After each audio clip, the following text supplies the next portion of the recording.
सहना भवतु सहनौ भुनक्तु सह वीर्यं करवावहै तेजस्विनावधीतमस्तु मा विद्विषावहै। ओम शांति शांति शांति। गुरुर्ब्रह्मा गुरुर्विष्णु गुरुर्देवो महेश्वरः गुरुरेव परं ब्रह्मा तस्मै श्री गुरवे नमः। तस्मै श्री गुरवे नमः।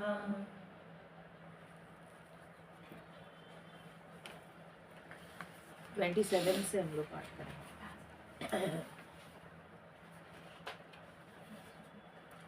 भज गोविंदम भज गोविंदम गोविंदम भज मूढ़मते संप्राप्ते सन्निहिते काले नहि नहि रक्षति डुकृङ्करणे। ज्ञेयं गीता नाम सहस्रम् ध्येयं श्रीपतिरूपमजस्रम् नेयं सज्जनसङ्गे चित्तं ध्येयं दीनजनाय च वित्तं। भज गोविन्दं भज गोविन्दं गोविन्दं भज मूढमते। सुखतः क्रियते रामाभोग पश्चादन्तशरीरे रोग। यद्यपि लोके मरणं शरणं तदपि न मुञ्चति पापाचरणं। भज गोविन्दं भज गोविन्दं गोविन्दं भज मूढ़मते। तो हम लोग अभी जो देख रहे हैं, अभी भज गोविंदम का ये जो है ना अंतिम सोपान उपदेश का। तो इसीलिए उपदेश समाप्त करते करते आदि गुरु शंकराचार्य जो पहले बताए हैं उसको रिपीट कर रहे हैं एक प्रकार से।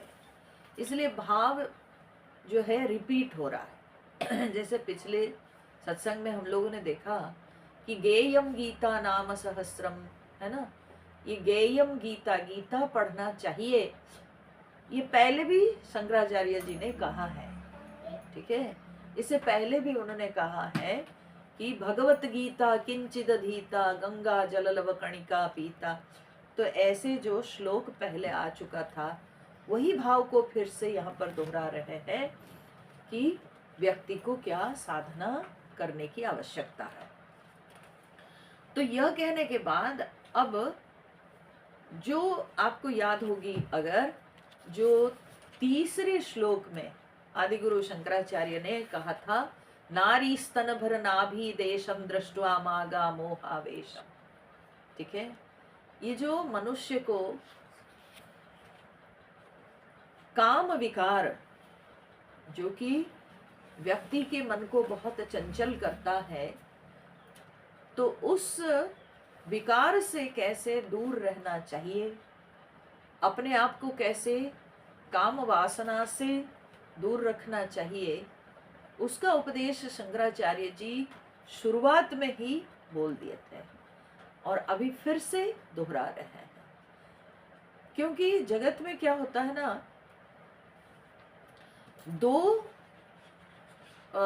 जब जो साधक लोग होते हैं, साधना करना चाहते हैं, उनके लिए 2 अड़चने आती है। और वे 2 अड़चने क्या है? एक है कामिनी, दूसरा है कांचन। ठीक है, कामिनी मतलब क्या है? स्त्री। कामिनी का अर्थ होता है स्त्री, और कांचन माने सोना यानी धन। तो ये 2 लालसा, ये 2 प्रकार के जो प्रलोभन, एक है धन का और दूसरा है स्त्री का, ये 2 साधक के लिए 2 बाधाएं हैं। ये 2 बाधाओं से जो ऊपर उठ जाता है तो वो साधना में बहुत ऊंची स्थिति प्राप्त कर लेता है। तो इसीलिए शंकराचार्य उस बात को ध्यान में रख के फिर से सचेत कर देना चाहते हैं। जो पहले बताए थे वही भाव को ध्यान में रख के फिर से उपदेश में वही बात को दोहरा रहे हैं। तो कहते सुखतः क्रियते रामा भोगः पश्चात हंत शरीरे रोगः। सुखतः क्रियते रामा भोग। रामा, रामा मतलब रमणी, मतलब स्त्री। ठीक है, तो सुखतः क्रियते, साधारण पुरुष, एक अति साधारण बुद्धि वाला व्यक्ति जिसके अंदर ज्ञान विवेक नहीं है, वह यही सोचता है कि अगर हम विवाहित हैं तो हमको समाज से हमको स्वीकृति मिल गई।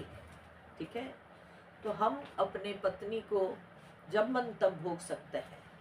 ठीक है, उसी को ध्यान में रखते हुए शंकराचार्य जी यहाँ पर कहते हैं सुखतः क्रियते रामा भोगः।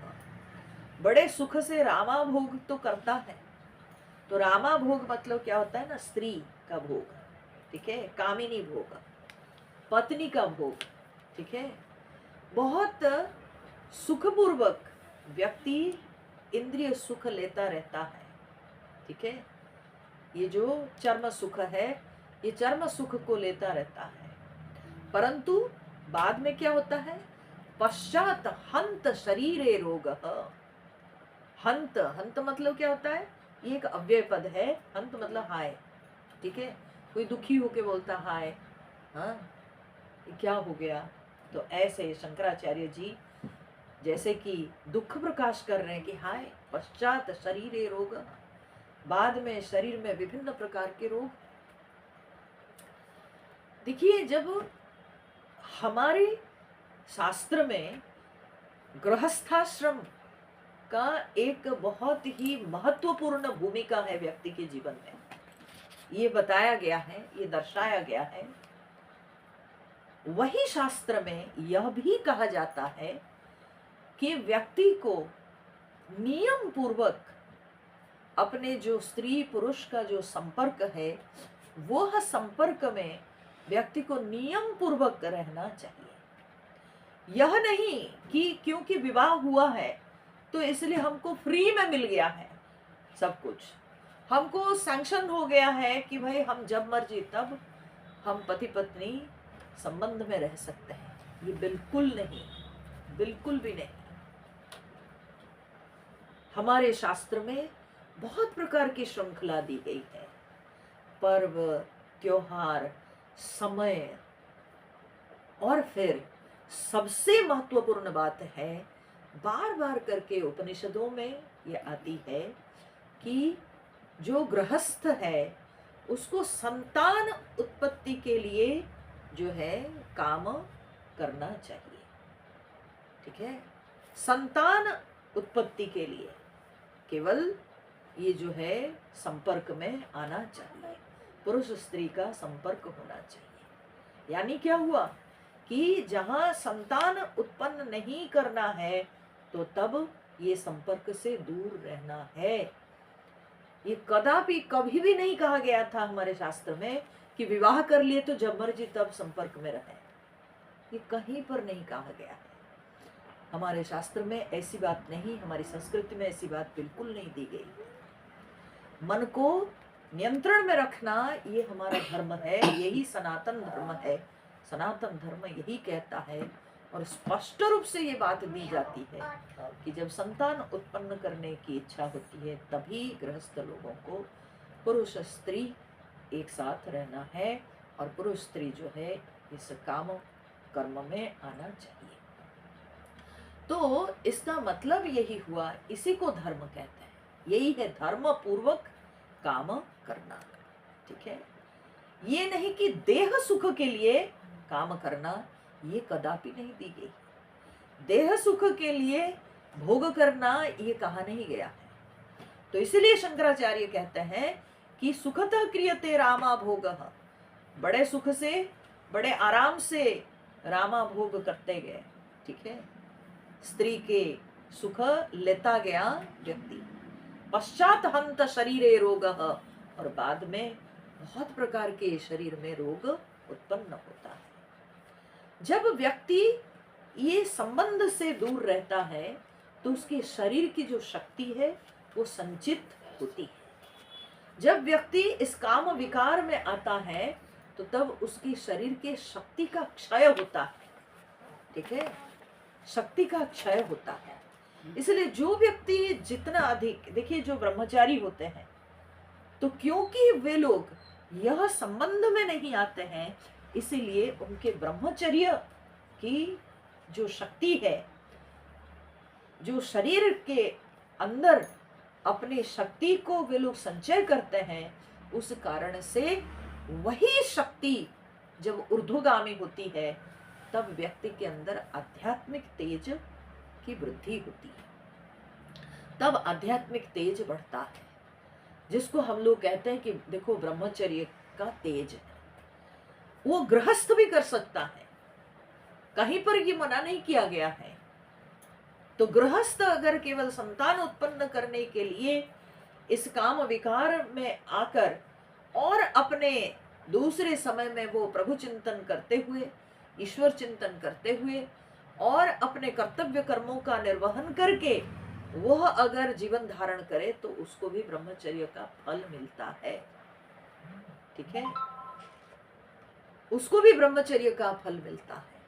लेकिन लोग इस बात को समझते नहीं, लोगों को लगता है हमारा तो विवाह हुआ है इसी के लिए।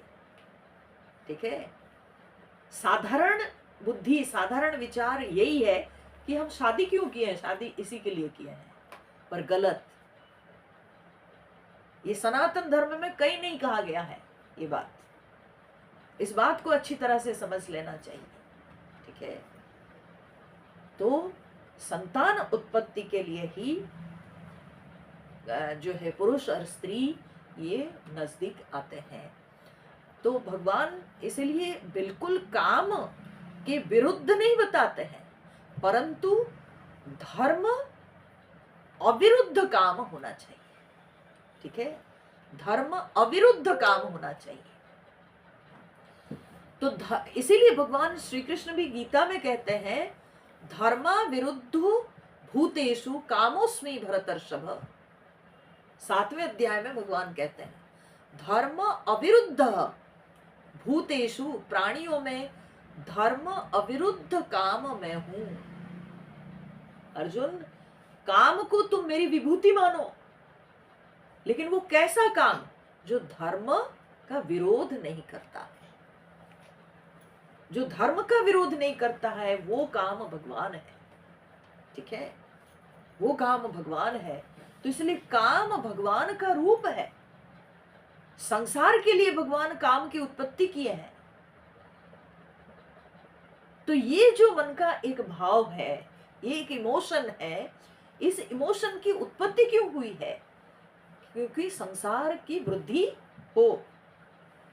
तो संसार की वृद्धि के लिए, संसार की रक्षा के लिए भगवान इस काम रूप के जो भाव है उसकी उत्पत्ति की है।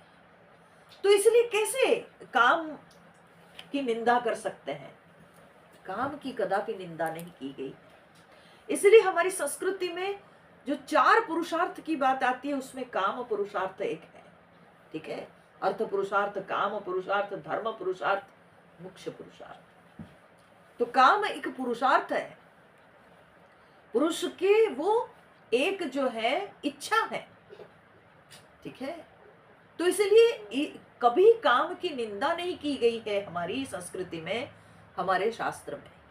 परंतु कैसा काम व्यक्ति के जीवन में होना चाहिए, विशेष रूप से जो लोग गृहस्थ धर्म में है, ब्रह्मचर्य को तो वो सवाल ही नहीं उठता है।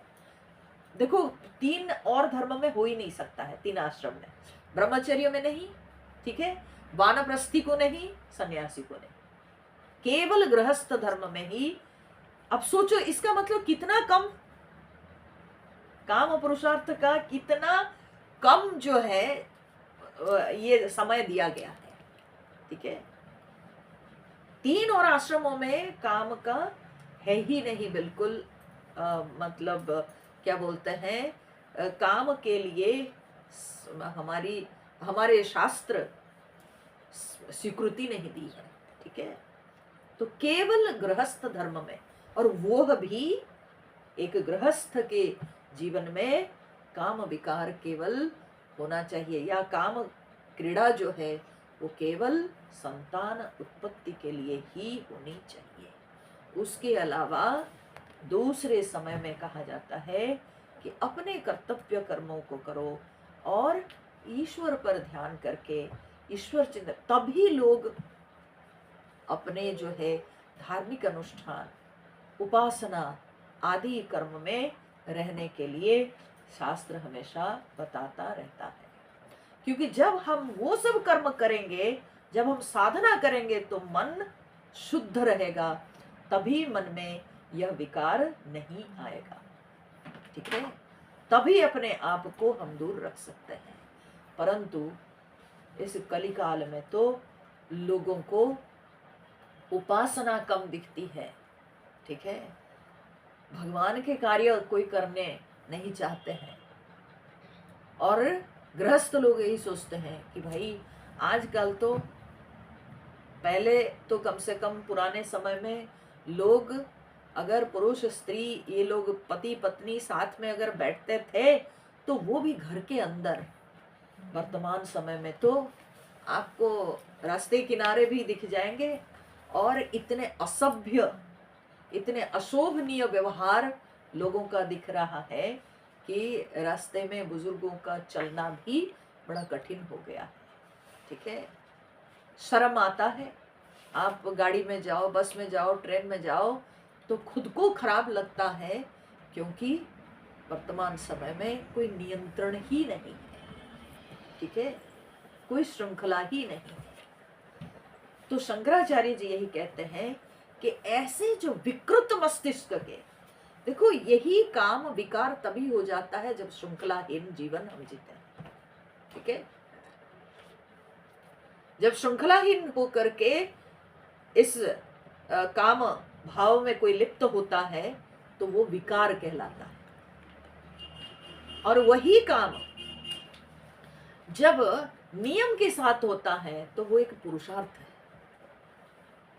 ठीक है, तब वो एक पुरुषार्थ है, वो व्यक्ति का, गृहस्थ का धर्म है, ठीक है। तो धर्म से हम कब विकार में उतर जाते हैं, हमको स्मरण में नहीं रहता, ठीक है। तो इसलिए हमेशा ध्यान देना चाहिए कि हमारा धर्म क्या है। तो शंकराचार्य जी इसलिए कहते हैं सुखतः क्रियते रामा भोग। देखो कल हम पढ़ रहे थे, पढ़ते पढ़ते हमको एक बहुत ही अच्छी बात लगी। मैं वो जब किताब में पढ़ रही थी तो बोलते हैं, किसी ने कहा, कोई संत के साथ बातचीत चल रही है, एक सज्जन ने कहा कि स्वामी जी हमको आप 100 गाली दे दीजिएगा, अगर हम कोई गलत बोल रहे हैं तो आप हमको 100 गाली दे दीजिएगा, हम सुन लेंगे। तो तुरंत वो संत ने कहा, बोले अरे नहीं नहीं, क्यों भाई हम 100 गाली देंगे, हम 1 गाली भी नहीं देंगे। हम क्यों गाली देंगे भाई? हाँ, क्योंकि अगर हम इस जीभ पे गाली ले आएंगे तो फिर इस जीभ को साफ करने के लिए, शुद्ध करने के लिए बहुत समय लग जाएगा। विकार होना तो बहुत आसान है, संस्कार बहुत कठिन है। विकार अपने आप उत्पन्न होते हैं, परंतु संस्कार करना पड़ता है। तब वो संत ने कहा कि देखो, बाल अपने आप बड़े हो जाते हैं, बढ़ जाते हैं, लेकिन काटना पड़ता है, संस्कार करना पड़ता है। बगीचे में जो है जंगली घास अपने आप उग जाते हैं, परंतु अगर उसको बगीचा सुंदर बनाना है, संस्कार करना है, तो घास को उखाड़ना पड़ता है। तो उगने के लिए मेहनत नहीं है, घास उगने के लिए मेहनत नहीं है, परंतु बगीचा को सुंदर बनाने के लिए मेहनत करनी होती है। बाल बढ़ने के लिए कोई मेहनत नहीं, नाखून बढ़ने के लिए मेहनत नहीं, परंतु नाखून काटना, बाल काटना, ठीक है, उसके लिए मेहनत करनी होती है। तो इसको कहते हैं संस्कार।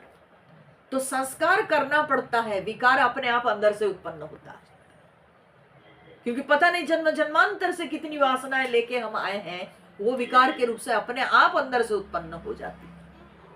ठीक है, तो इसलिए काम हमारे अंदर है। ठीक है, हम उस काम को लेके जब श्रृंखलाहीन जीवन जीते हैं, तब वो विकार है। और वही काम जब नियम पूर्वक होता है, तो वो धर्म है। ठीक है, वो गृहस्थ का धर्म है।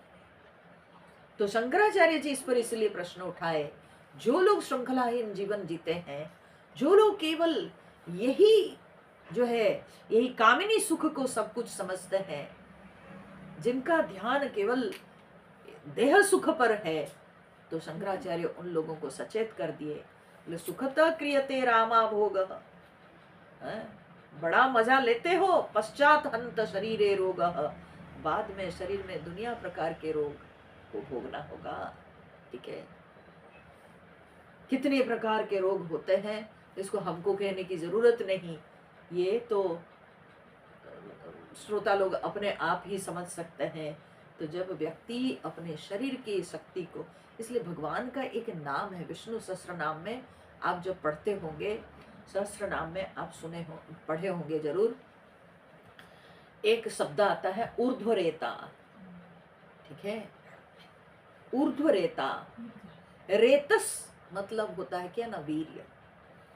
तो भगवान को, देवताओं को कहा जाता है ऊर्ध्वरेता, उनके जो रेतस है वो ऊर्ध्वगामी है, अर्थात ब्रह्मचर्य।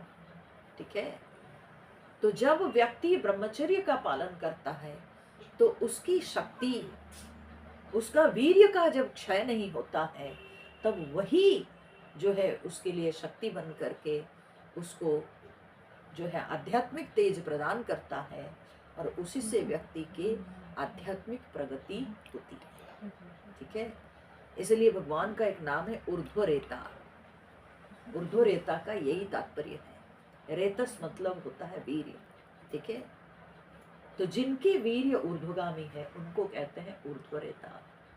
ठीक है, तो भगवान यहाँ पर कहते हैं शंकराचार्य जी कि सचेत हो जाओ, क्योंकि बाद में शरीर रोगी हो जाता है, शरीर का क्षय होता है, शरीर में दुर्बलता आती है, इसलिए अपनी शक्ति को संचय करो। भगवान जो शक्ति दिए है, वो शक्ति को नष्ट नहीं करना चाहिए, उसका संचय करना चाहिए। जब नचिकेता को भगवान यमराज परीक्षा करते हुए, क्योंकि नचिकेता उनके दरवाजे पे 3 रात 3 दिन उनके इंतजार में पड़े रहे, तो इसीलिए यमराज उनको खुश करने के लिए उनको वर दिए। क्या वर दिए? तो वर दिए कि देखो, जब तक हम यम पद पर प्रतिष्ठित होंगे, तब तक तुम मरोगे नहीं, तुम्हारी मृत्यु नहीं होगी, और ये लो तुमको बहुत सुंदर सुंदर स्त्रियां हम देते हैं जो तुम्हारी सेवा करेगी। ठीक है, जो तुम्हारी सेवा करेगी। खुश रहो इन स्त्रियों को लेके, ये धन दौलत लेके, सब लेके खुश रहो, भूल जाओ। हाँ, क्योंकि नचिकेता मांगे थे कि मुझे वही ज्ञान दीजिए जो ज्ञान से हम भूत भविष्य से ऊपर उठ जाएंगे, माने समय से परे हो जाएंगे, धर्म अधर्म से परे हो जाएंगे, हमको वो ज्ञान प्रदान कीजिए। हमको वही चाहिए। तो यमराज को लगा इतना बच्चा है, वो मांगता है, पहले मैं देखो इसके अंदर कितनी निष्ठा है, कितनी शुद्धता इसके अंदर है। मन की पवित्रता बहुत महत्वपूर्ण है, तो इसका मन कितना पवित्र है मैं देखता हूँ। इसीलिए यमराज ये सारी चीजें दे करके, ये सारे वर दे करके बोले कि जाओ बेटा, तुम ये सब लेके जाओ, खुश रहो, तुम वो भूल जाओ, वो जो प्रश्न तुम पूछे हो उसको तुम भूल जाओ, यही सब लेके संतुष्ट रहो। तब नचिकेता ने कहा कि आप ये जो सब चीजें दी है, बोले इस सब से क्या होगा ना, सर्वेंद्रियाणाम जरयंती तेजः, आप जो चीजें दिए हैं उसमें तो मेरी इंद्रियों के तेज खत्म हो जाएगा। मेरे इंद्रियों के तेज को जरयंती, ठीक है, मेरे इंद्रिय के तेज को नष्ट कर देंगे, मेरे इंद्रियों को वृद्ध बना देंगे, मेरे इंद्रियों की शक्ति चली जाएगी। ये कैसा वर है? ऐसा वर जिससे मेरे इंद्रिय की शक्ति चली जाएगी, मेरा शरीर का शक्ति क्षय होगा, मेरे को क्या करना है उससे। इसलिए तवे वाह तव नृत्य गीते, आप रखिए अपना सब चीज, ये नृत्य गीत, ये नाच गाना हमको नहीं चाहिए, आप रख लीजिए। ये जो आप वाहन दिए, रथ दिए हैं, आप नाच गाना, स्त्री दासी, ये सब आप रखिए, हमको नहीं चाहिए। हमको वही चाहिए जो हम मांगे हैं, आप वही देना है तो दीजिए, नहीं तो मुझे ये सब नहीं चाहिए। तब यमराज को लगा कि इस बालक में निष्ठा है और शुद्धता भी है, ठीक है। तो इसीलिए मनुष्य जन्म का जो परम लक्ष्य है वो है परमात्मा प्राप्ति, ईश्वर प्राप्ति, और वो हमारा गंतव्य है। वहां तक पहुंचने के लिए हम ये सब जो है शास्त्रीय तरीके से हम जीते हुए, अपने कर्तव्यों को निभाते हुए हम अपने गंतव्य की ओर बढ़ रहे हैं। और उसमें अगर कोई गृहस्थाश्रम में है तो इसमें कोई डाउट नहीं कि वो संतान उत्पत्ति के लिए इस काम कर्म में लिप्त होता है, परंतु उसका ध्यान यही रहना चाहिए कि ये जो कर्म है ये केवल संतान उत्पत्ति के लिए ही है, ठीक है। ये भोग के लिए नहीं है, देह भोग के लिए नहीं है, इंद्रिय सुख के लिए नहीं, ये स्पष्ट होना चाहिए। तभी जो है इसको कहा जा सकता है कि वो गृहस्थाश्रम में रहते हुए अपने धर्म को निभाकर वो आगे बढ़ता है। तो शंकराचार्य इसलिए यहाँ सचेत करते हुए कहते हैं, यद्यपि लोके मरणम शरणम तदपि न मुंचति पाप आचरणम। यद्यपि ये संसार में सब लोग मरणम शरणम, सब मृत्यु की शरण में हो रहे हैं, ठीक है, सब के सब मृत्यु की शरण में हो रहे हैं, लेकिन फिर भी ये मूर्ख मनुष्य न मुंचति पाप आचरणम, अपने पाप आचरण को त्यागता नहीं, छोड़ता नहीं, ठीक है। कभी कभी तो हद हो जाता है कि व्यक्ति एक स्त्री से संतुष्ट नहीं रहता है, परस्त्री गमन करता है, कितने जो है स्त्रियों के वो भोग करता है। हम लोग जब चंगेज खान के बारे में पढ़ते हैं, है ना, बोलते हैं कि चंगेज खान के आज विश्व में जो है उसके बहुत उसके संतान भरे पड़े हैं, ठीक है, क्योंकि वो इतना भोगी था, इतना भोगी था, ठीक है, इतनी स्त्रियों के संपर्क में था वो, कि जिसके चलते आज विश्व में जो डीएनए टेस्ट से पाया गया है कि विश्व में उसके लाखों करोड़ों संतानें हैं, ठीक है। तो ये पाप आचरण है, पाप आचरण है। हमारे शास्त्र कहता है कि धर्म पूर्वक जीवन जियो, ठीक है, धर्म पूर्वक जीवन जीवन। तो इसलिए शंकराचार्य कहते हैं कि ये मूर्ख मनुष्य यद्यपि देख रहा है कि संसार में सब, अरे आप करोगे क्या, ठीक है, ये शरीर कितने दिन की, और कितना दिन तुम ये देह सुख के लिए दौड़ोगे, कब तक।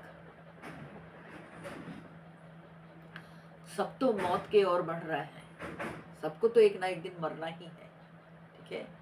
कम से कम कुछ साधना करके तो मरो, हाँ? कम से कम कुछ ईश्वर के चिंतन करके तो मरो।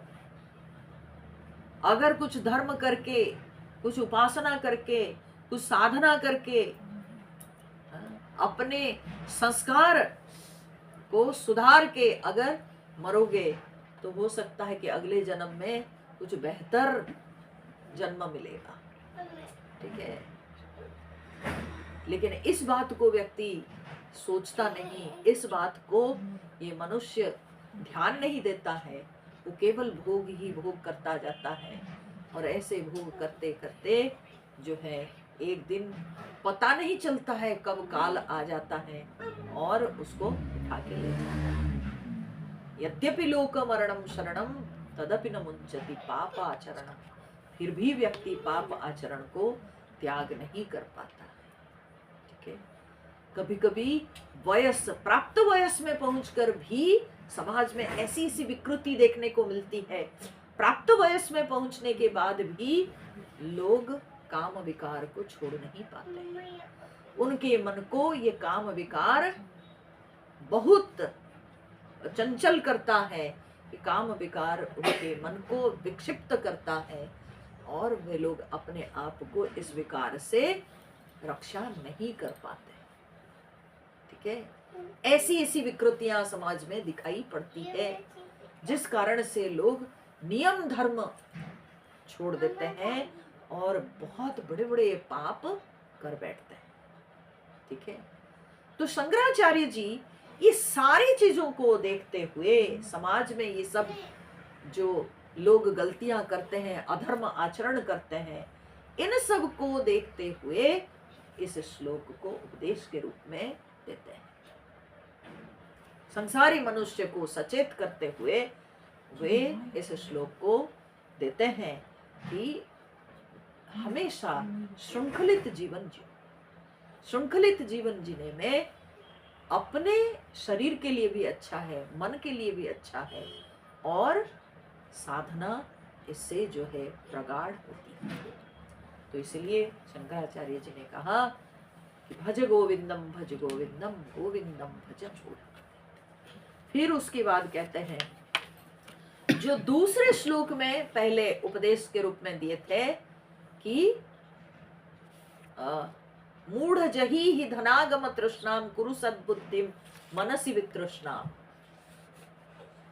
इस भज गोविंदम ग्रंथ में दूसरे श्लोक जो भगवान ने कहा था, अरे मूढ़ धनागम तृष्णाम जही ही, ठीक है, ये धन की तृष्णा को त्याग करो। उसी को फिर से रिपीट कर रहे हैं, जाते जाते कहते हैं, अर्थम अनर्थम भावय नित्यम नास्ति ततः सुखलेशः सत्यम पुत्रादपि धन भाजां भीतिः सर्वत्रैषा विहिता रीतिः भज गोविंदम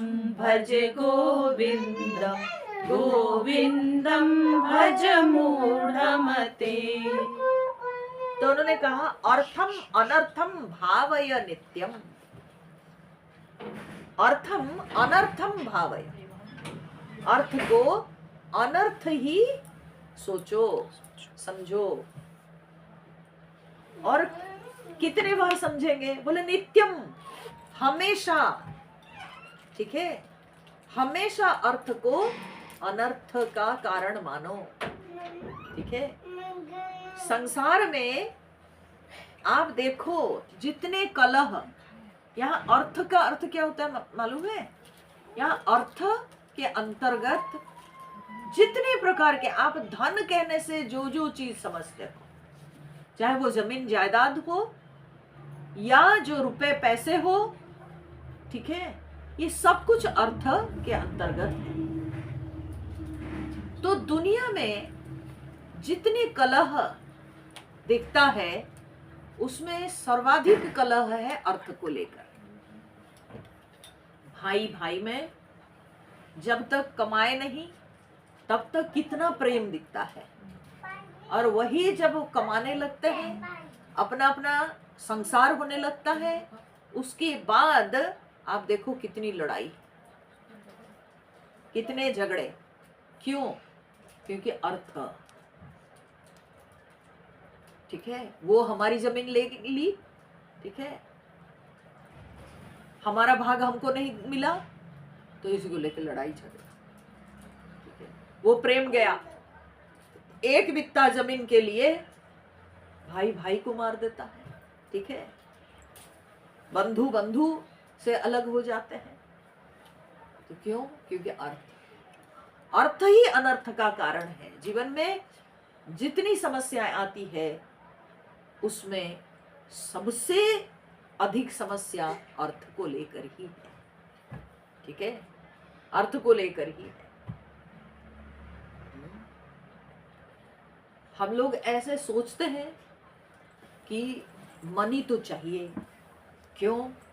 क्योंकि भाई हम धन से अपना सुख खरीद सकते हैं, ठीक है, धन है तो हम जो चाहे सो हम प्राप्त कर सकते हैं, परंतु ये धन ही दुख का कारण है।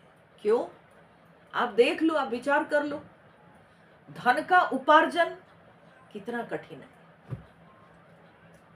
कितना कठिन है। आप सोचो, धन का उपार्जन करना इतना सरल नहीं है, सहज नहीं है। धन का उपार्जन बहुत कठिन है, कड़ी मेहनत करनी होती है, तब जाके धन का उपार्जन होता है, ठीक है। तो धन का आना बड़े कठिन उपाय से साधन हो पाता है, ठीक है। फिर धन को रखना और कठिन है ना। मेरे को पता है आजकल बड़ी हंसी आती है, क्या बड़े शौक से लोग जो है सोना खरीदते हैं, सोना चांदी खरीदते हैं, और खरीदने के बाद फिर वो जाता है कहाँ ना, बैंक के लॉकर में, फिर लॉकर का भाड़ा दो है? जितना भाड़ा हम लोग लॉकर के लिए दे देते हैं तो उससे तो फिर से गहना बन जाएगा, ठीक है। और फिर क्या है, जो गहना को हम शौक से खरीदे तो उसको पहन नहीं पाते हैं, मुश्किल से गिने चुने जिंदगी में 10-5 बार पहने होंगे, ठीक है। उसके लिए कितने धन संचय करते हैं बताओ, कितने धन संचय करने के बाद हम लोग सोना चांदी, हाँ, दुनिया पर भर के जेवर सब खरीदते हैं, और उसको पहनते कितने बार। तो धन की रक्षा और डिफिकल्ट काम है, बाप रे बाप। घर में रुपए पैसे हो तो नींद नहीं आती, डर के मारे। चोर आके चुरा लेगा, है ना, खाली चुराएगा नहीं, मार के चला जाएगा, बाप रे बाप, जीवन हानि होती है धन के कारण, ठीक है। तो धन की रक्षा और एक बड़ा प्रॉब्लम, ठीक है। फिर अगर धन किसी कारण से अपने हाथ से चला जाता है तो मरणांतक दुख है ना। कितनी मेहनत से हम कमाए थे, हाय चोर ले गया, हाँ, उसको याद कर करके पता नहीं जीवन के कितने महत्वपूर्ण समय हम बिता देते हैं रोते रोते, ठीक है। तो कहाँ अर्थ में सुख है जरा बताओ। हाँ? अर्थ उपार्जन करना बड़ा दुखमय है, रखना और बड़ा दुख, उसका जाना बाप रे बाप पूछो ही मत, ठीक है। अर्थम अनर्थम भावय, परंतु अर्थ तो चाहिए भाई, है ना, ये भी तो बात है। अर्थ के बिना भी तो कुछ नहीं होगा। बोले जब शास्त्र कहता है अर्थम अनर्थम, तो वही शास्त्र कहता है कि भाई अर्थ पुरुषार्थ है ना, अर्थ तो चाहिए। अर्थ से व्यक्ति को जो है सिक्योरिटी फील होती है, मेरे पास अर्थ है तो हम सब कुछ कर सकते हैं, अपने नीड्स फुलफिल कर सकते हैं, जरूरतें पूरी कर सकते हैं, ठीक है, हम निर्भीक निडर होकर समाज में जी सकते हैं।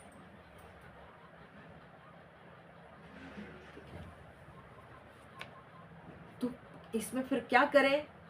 आप कहते हो अर्थ अनर्थ है, आप कहते हो अर्थ पुरुषार्थ है, हाँ? कहीं कहते हो पुरुषार्थ, कहीं कहते हो अनर्थ। तो बोले अर्थ मेहनत करके कमाने में कोई मना नहीं किया है, आप मेहनत करके कमाओ, परंतु उसमें आसक्ति को छोड़ दो, ठीक है, उसमें आसक्ति को छोड़ दो। वो आसक्ति ही दुख का कारण है, वो आसक्ति ही व्यक्ति को जो है सबसे अधिक तड़पाती है। इसलिए आसक्ति छोड़कर आप धन अपनी मेहनत के बल पे, ठीक है, अपनी मेहनत के बल पे जो आप कमाते हो उसी में आप संतुष्ट हो, ठीक है। चोरी लूट को हमारे शास्त्र जो है स्वीकृति नहीं देती, झूठ के उपाय से नहीं, चोरी करके नहीं, लूट कर नहीं, आप स्वयं अपने कर्तव्य कर्म से, मेहनत से जो प्राप्त किए उससे आप संतुष्ट रहो। और उस धन में भी पुनः उस धन में भी अलग अलग भाग है, ठीक है। मैंने कमाया इसीलिए मैं ही ऐश करूं, ऐसी बात नहीं। बोले कि आप अगर कमाए भी हो डायरेक्टली और इनडायरेक्टली, उसमें कितने लोगों के कंट्रीब्यूशन है, समाज का कितना कंट्रीब्यूशन है, ये भूलना नहीं चाहिए, ठीक है, ये भूलना नहीं चाहिए।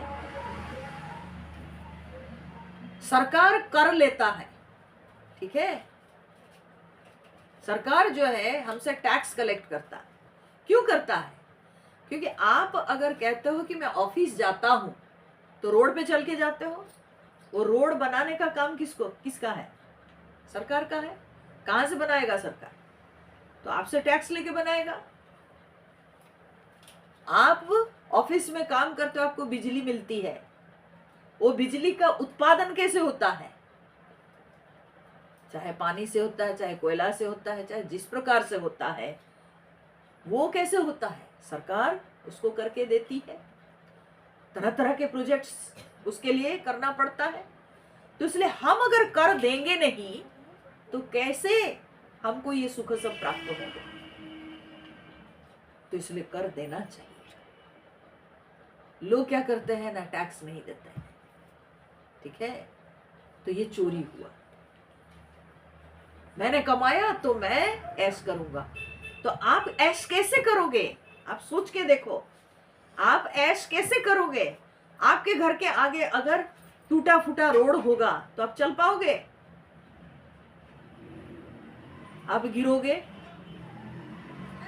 आप डेली जो है कोसोगे कि कैसी सरकार है, रास्ता नहीं बनाती है ना।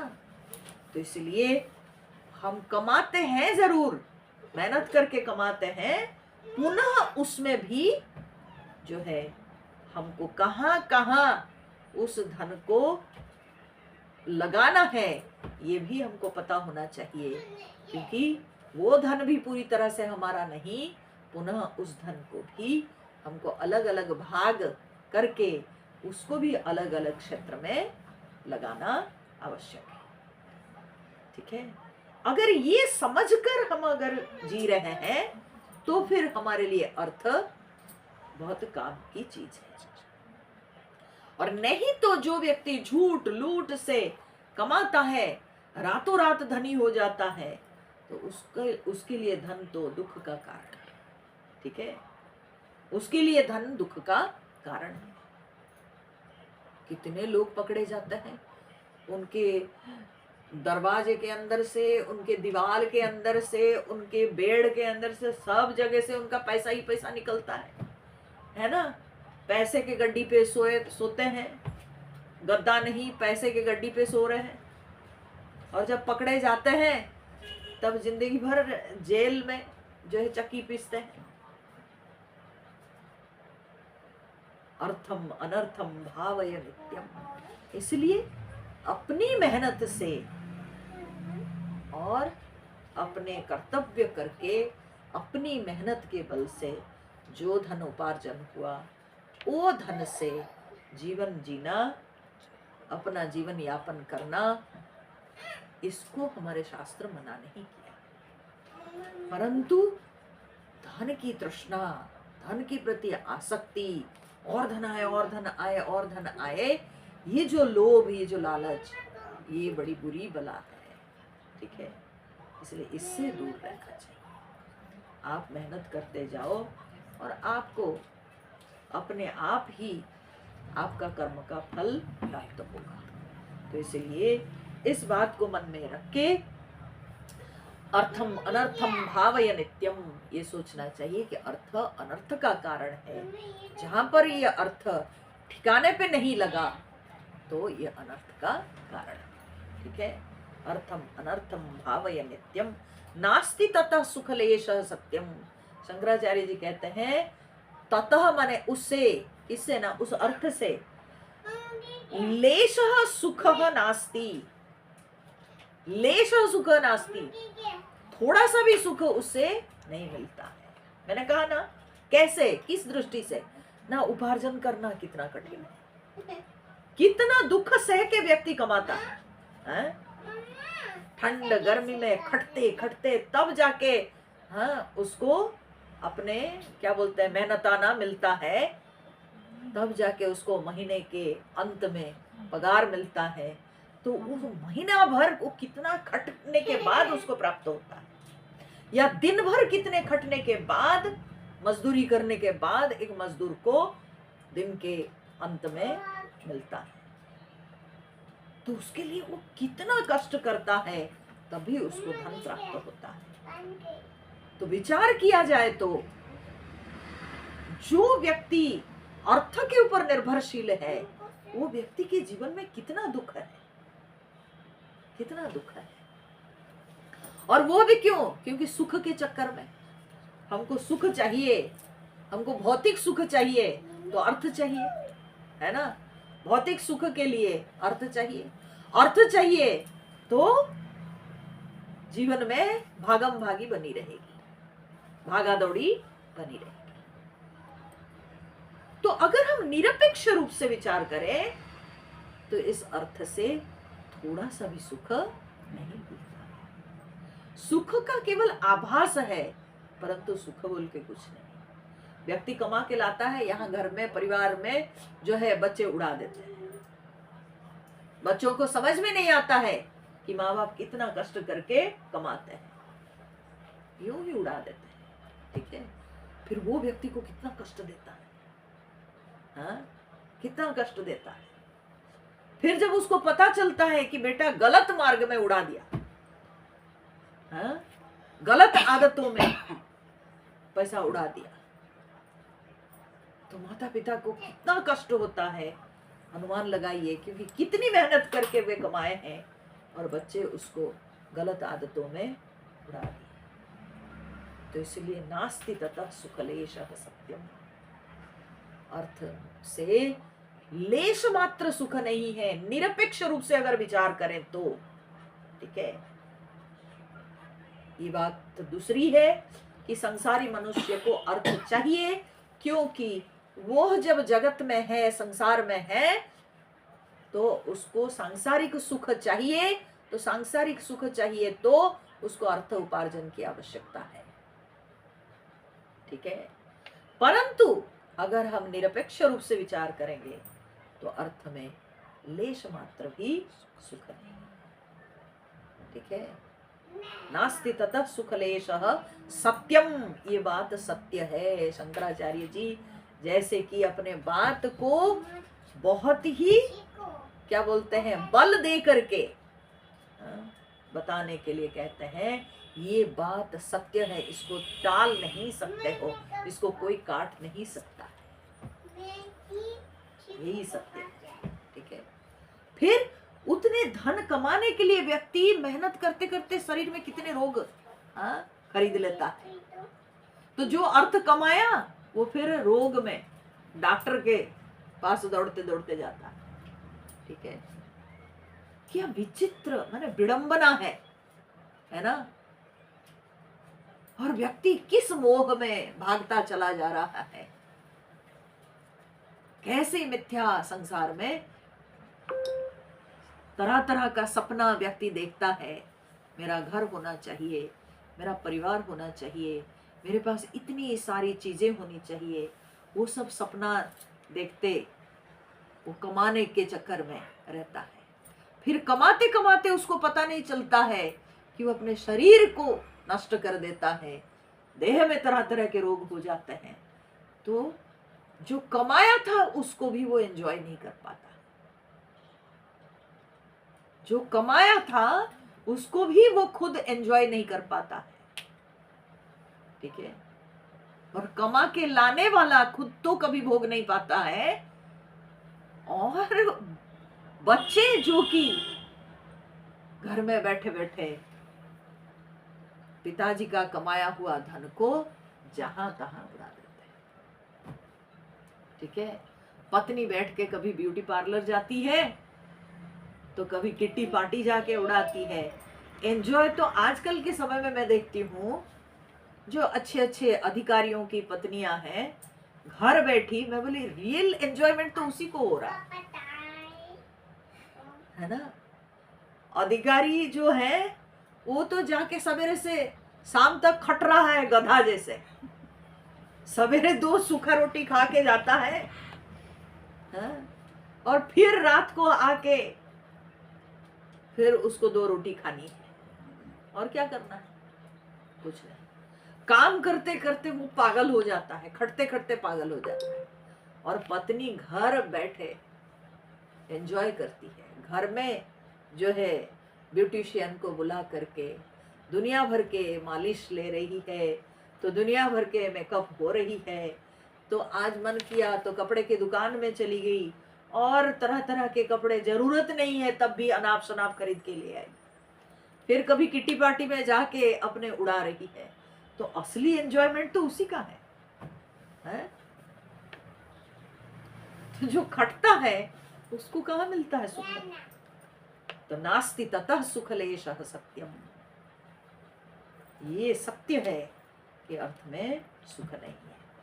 परंतु शंकराचार्य जी यहाँ पर बहुत जो है क्या बोलते, बहुत गूढ़ बात बोलते हैं। बोले पुत्रात अपि धन भाजाम भीति ही, जो व्यक्ति के पास बहुत धन होता है ना उसको पुत्रात अपि भीति ही, अपने बेटे से भी डर हो जाता है। जब पिता के पास बहुत धन होता है बेटा भी मार देता है बाप को वो धन पाने के लिए, धन की लालसा में। ठीक है, धन की लालसा में पिता को पुत्र मार देता है, और ऐसे दृष्टांत की कमी नहीं समाज में ना। माता पिता से बच्चे लूट लेते हैं, घर से निकाल देते हैं, जो घर को पिता ने बनाया था। मैंने कहा ना शुरुआत में कि अर्थ के अंतर्गत सब कुछ है, आपके जमीन जायदाद घर गाड़ी से लेके रुपया पैसा सोना चांदी तक सब कुछ अर्थ के अंतर्गत है। तो पिता ने मेहनत करके जो घर बनाया था, बेटा जब बड़ा हो जाता है बलवान हो जाता है, बूढ़े बाप को घर से निकाल देता है। ठीक है, बूढ़ी माँ को वो मेले में छोड़ के आ जाता है कि हमारा अड़चन खत्म, अब हम इस घर में राज करेंगे, ये घर का हम पूरी तरह से मालिक बन जाएंगे। तो इसलिए अपने पुत्र से भी व्यक्ति को डर रहता है। ठीक है, मैंने क्या कहा कि निरपेक्ष रूप से अगर विचार करेंगे तो पता चलेगा कि अर्थ में कहीं सुख नहीं।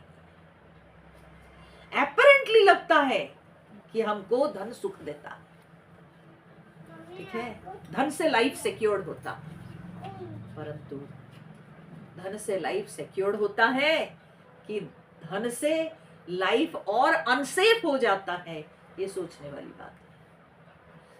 जिसके पास कुछ नहीं वो आराम से रह रहा, उसको किसी से डर नहीं, कोई परवाह नहीं, ठीक है।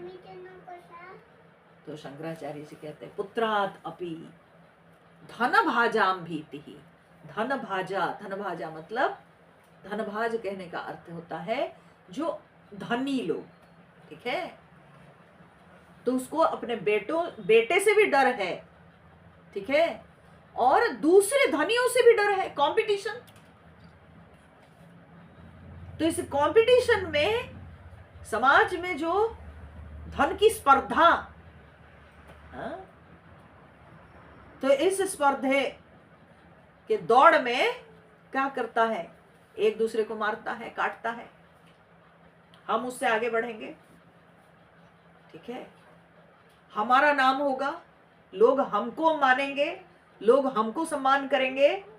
तो इसलिए मेरा ये रास्ते का ये जो अड़चन है इसको हटाना है, ठीक है। तो धन भाजाम भीति, पुत्रात अपि धन भाजाम भीति। तो जो व्यक्ति के पास धन है उसको अपने बेटों से भी डर है और धनी दूसरे धनियों से भी उसको डर है। तो सर्वत्र ऐसा विहिता रीति ही, शंकराचार्य जी कहते हैं सर्वत्र ऐसा विहिता रीति ही, ये रीति सर्वत्र, ठीक है, ऐसा रीति सर्वत्र विहिता, ये रीति सब जगह चलती है, ठीक है। ऐसे नहीं कि ये केवल भारतवर्ष में होता है, ठीक है, चाइना जापान में नहीं होता है, अमेरिका में नहीं होता है, बोले सब जगह होता है। ऐसा रीति ही सर्वत्र विहिता, ये सब जगह ये रीति देखने को मिलती है कि कमाने वाले को या जिसके पास धन है उसको समाज से भी डर रहता है, उसको लोगों से डर रहता है, उसको अपने परिवार वालों से डर रहता है, चोर डकायत से डर रहता है। तो इसलिए उसके जीवन में सुख बहुत कम होता है, बल्कि धन के चलते उसकी चिंता बढ़ती है, धन के कारण उसके जीवन में बहुत दुख आता है, ठीक है। पुत्रादपि धन भाजाम भीति सर्वत्र ऐसा विहिता रीति, ये रीति सर्वत्र दिखाई पड़ती है। अब देखो एक बात सोचो, आज से लगभग 1300 साल पहले आदि गुरु शंकराचार्य ये बात को बोल के गए। तो मतलब आज से 1300 साल पहले पुत्रात अपि भीति ही, बेटा से भी डर है। तो ये प्रैक्टिस था तभी तो उनको कहना पड़ा। अच्छा इतने ही क्यों 1300 साल, 5000 साल पहले भी, 10,000 साल पहले भी ये बात थी। कैसे? तो बोले कि हम लोग भागवत के महात्म्य में पढ़ते हैं कि वो आत्मदेव ब्राह्मण का बेटा नहीं था, और उसके बाद उसको लगा कि मेरे को एक पुत्र होना चाहिए, और वो जाके नदी किनारे अपने आत्मदाह करने जा रहा था, ठीक है, आत्महत्या करने जा रहा था। और उसी समय एक कोई साधु मिले, फल दिए, और उस फल को ला करके वो पत्नी को दिया खाने के लिए, लेकिन पत्नी तो खाई नहीं, अपने बहन को दे दी, और बहन जो है उसको ला करके वो गाय को खिला दी, ठीक है। और फिर बहन उस समय गर्भवती थी, और छुपा के बहन अपने पुत्र को दे दी, ठीक है, धुंधुकारी बहन का पुत्र। उसको आत्मदेव ब्राह्मण की पत्नी पालन पोषण की, ठीक है, खुद गर्भवती नहीं हुई क्योंकि उसको गर्भधारण करने में डर था, मैं काम नहीं कर पाऊंगी, मैं असुंदर हो जाऊंगी, ये सब बात दी गई है, ये सब विचार उसके मन में आने लगे। ठीक है, अगर गांव में चोर घुसेगा तो मैं भाग नहीं पाऊंगी। ठीक है, तो इस प्रकार से वो तो गर्भवती हुई नहीं, इसलिए फल को लेकर के गाय को खिला दी और बहन के पुत्र को लेके पाली। जो भी हो, लेकिन बचपन से बहन के पुत्र को तो पाली थी आखिर, हाँ? पालन पोषण करके बड़ा तो की थी, लेकिन बाद में क्या हुआ? बाद में क्या हुआ? वही पुत्र माता पिता को मार के भगाया घर से, है ना। और आत्मदेव ब्राह्मण जो थे वे संपन्न थे, अच्छे वैदिक कार्य जानते थे, शास्त्र ज्ञान उनको था और उनके पास धन संपत्ति भी थी। तो सोचिए कि उनका दुख का कारण कौन हुआ? ना पुत्र हुआ। ठीक है, तो ये जो है ना, नई बात नहीं है। सर्वत्र ऐसा विहिता रीति ही, ये सब जगह सर्वदा हमेशा ये रीति चलती है। ठीक है, ये कोई नई बात नहीं, सब जगह देखने को मिलती है। तो इसलिए शंकराचार्य जी ने कहा कि भज गोविंदम गोविंदम भज मूढ़मते। इसलिए भगवान के चिंतन करो, भगवान का भजन करो, ईश्वर के भजन करोगे तो तुम्हारे अंदर एक आंतरिक बल उत्पन्न होता है, तुम्हारे अंदर एक आंतरिक सुख अनुभव होता है। और जब उस आंतरिक सुख का हम अनुभव करेंगे तो हम इतना अधिक बाह्य सुख के चक्कर में नहीं रहेंगे, पहली बात। दूसरी बात, जब आंतरिक सुख मिलता है तब यद्यपि कर्तव्य के तौर पे हम मेहनत करेंगे, हम कर्म करके कमाएंगे, परंतु उस धन के प्रति आसक्ति नहीं बनेगी, धन की लालसा नहीं बनेगी।